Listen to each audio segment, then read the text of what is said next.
Bonjour à tous. On a vu l'importance de notre pensée. J'aimerais qu'on s'arrête un petit peu sur ce concept. Comment sont-elles générées? Est-ce que toutes nos pensées nous définissent? Peuvent-elles être contrôlées?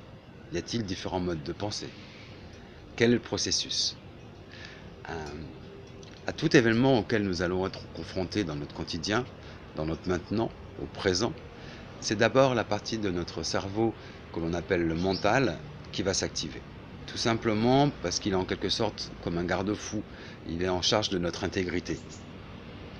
Son fonctionnement, il va analyser toutes les informations, toutes les données fournies par nos sens et les compulser, les comparer à notre banque de données mémorielles qui, elle, est issue de nos expériences, de notre savoir, de nos croyances, de notre éducation. Et là, il va donner un jugement. Le jugement du mental est compulsif, et impulsif et hâtif. Il n'est pas toujours rationnel. Voilà.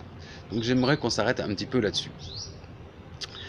Et qu'on soit en quelque sorte un observateur du penseur qui est à l'intérieur de nous. Pensez à ça. Euh, Être ancré dans le maintenant. Prenez une respiration. Contrôlez votre pensée. Notre pensée n'est pas toujours dans le présent. Elle va dans le passé, elle va dans le futur. Elle est fugace, notre pensée. Et pourtant, le passé, le futur n'existent pas. Ce sont des outils. Le futur pour prévoir les actions du maintenant qui pourront aller dans notre sens. Et le passé qui nous sert d'expérience. Mais on ne peut pas aller hier, on ne peut pas aller demain, il n'y a que le maintenant. Donc notre attention est très importante dans le présent.